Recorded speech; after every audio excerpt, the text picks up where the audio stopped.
What else will we start meal prep with if not stew mix? What can separate us from the love of stew mix? I mean, nothing, absolutely nothing. I'll show you two methods in this video: boiling the pepper mix before blending and air frying it before blending. You can also use an oven if that's what you have. These two methods produce thicker and richer tasting stew mix. Very, very delicious.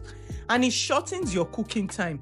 Rather than blending then boiling the life out of it, you gently boil or roast then blend.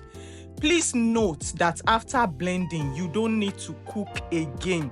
The stew mix is already fully cooked. Just go ahead and use it for whatever you want. You can fry the mix for jollof or for stew, or you mix it with meat stock for spaghetti or concoction rice, or stir fry for fish sauce or egg sauce, anything you want at all.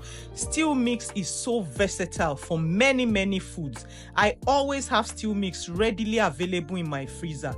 It makes it so convenient to quickly cook something for my family. Let me know what else you like adding to your pepper mix for stew.